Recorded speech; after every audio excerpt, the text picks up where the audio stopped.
Hello there mga kaps. Ayan, papatapos na naman ang buong araw at nakatapos tayo ng pagkakabit ng pinto. Ayan, nakadalawa tayo ng pinto. At kasama ko nga pala mga kaps si Damansu. Si Damansu. Ayan, napakapogi ni Damansu. Si Mang Elvin. Yan yung import natin mga kaps.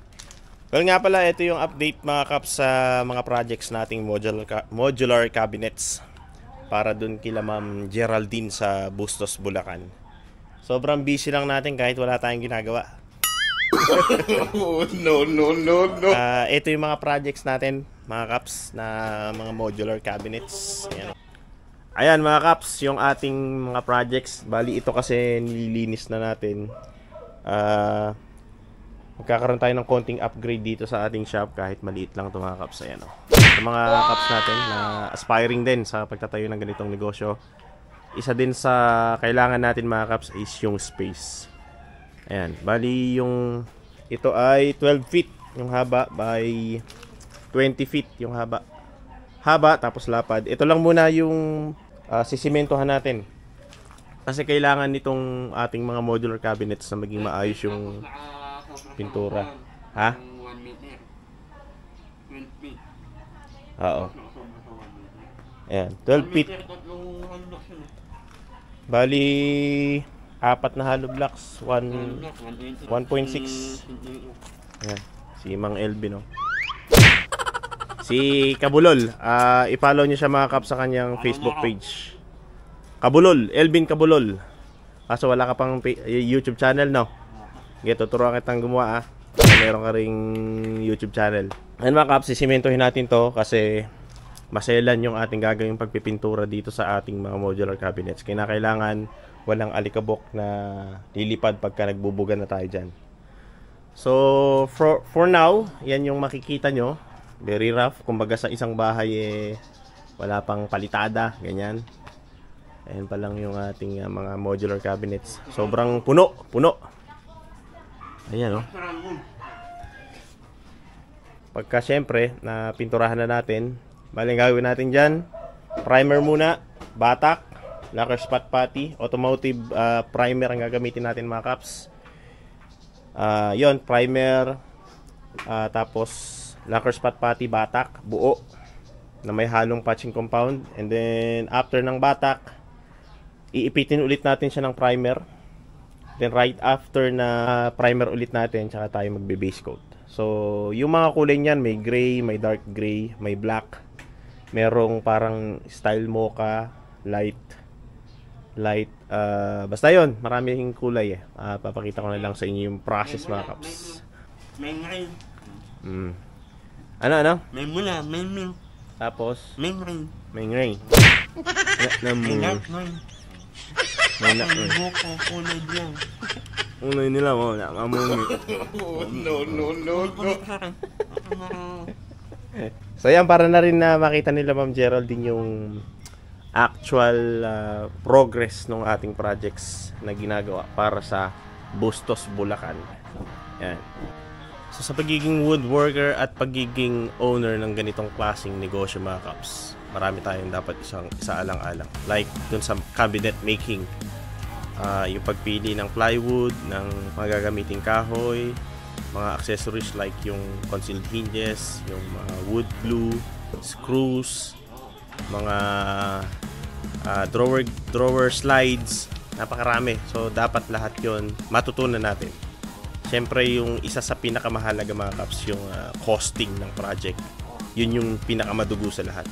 Katulad nito, nasa nasa siyam na modular cabinets. Meron pang dalawa. Tapos hanggang mula flooring hanggang ceiling kasi yung mga cabinets na to, kaya medyo madugo.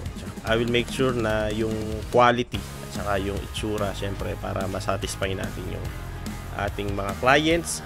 Yes, especially kay Ma'am Geraldine at kay Sir Chody from Paris, France. Ayan. Maraming salamat sa patuloy na pagtitiwala mga kaps. At shoutout po sa inyo dyan, Ma'am Geraldine at Sir Chody, kamusta po kayo? At mag-ingat po kayong lagi dyan. Malapit na po itong matapos. Baka naman. Ayun mga Kaps, uwi na kasi ito sa malayong lugar, sa malayong lupain, si Mang Elvin. Ano pa ako, planet nila. Kasi isa siya sa Mga mga sa mga tauhan ni Dende sa Planet Nemec. Matinding siya yung nagsasalita dun sa mataas na ano ba yan? Templo? Temple, yung bulol. So kung hindi ka pa nga pala nakapag-subscribe sa aking channel, please don't forget to subscribe. Click mo lang yung red button dyan mga Kaps. At yung bell notification, pakiclick na rin para updated ka sa mga bagong uploads. So papakita ko rin sa inyo mga Kaps yung magiging upgrade natin dito sa shop. At yun, happy lang tayo lagi. Hanggang sa muli mga Kaps. Ayan mga Kaps, yung ating foreman si Mang Elvin. Ayan yung labor si Bang Ricky Boy. Simulan na natin tong hukayan para ma-flooringan natin. Ayan. Ayan si Mang Elvin. Yan, karpentero, mason, / gamer, / vlogger. All around dyan, all around si Mang Elvin. Oh, nala.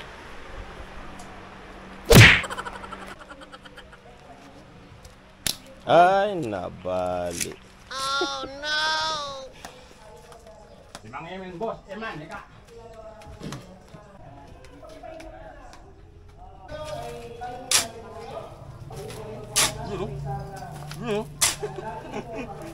Nandito si Mang Ricky Boy Pwede may isang pala ron. Pagkapilan, hindi pwede. Ika, ika. Ika pa. Oo. Ako. Okay, tama na yun.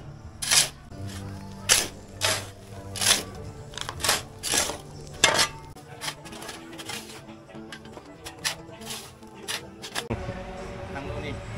Ganado magpaala, no? Baba. Yan po ang pagpapala po ngayon, ha? Yan po ang pagpapala po. Ganyan lang po ang proseso ng pagpapala. Medyo Huhukayin na yung balong. kukunin po natin yung, sasarahan po natin yung ano para hindi po magos. Bago natin haluin ang samento. Yan po, pamamaraan ng mga... Bore ka. Ayan, saan natin mamaya kurumasahin yan pag medyo sip-sip ng tubig. What? Tama!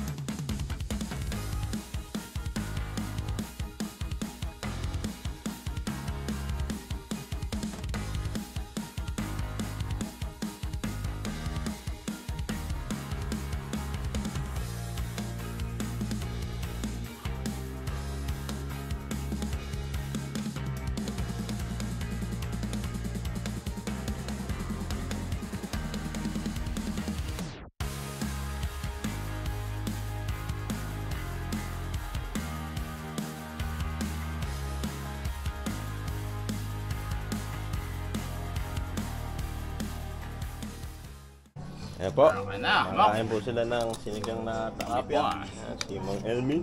Ayan po. Mang Ricky Boy. Kain po tayo mga kabayan. Ah. Ay, Kapit na to. Tambak na lang. Flooring na.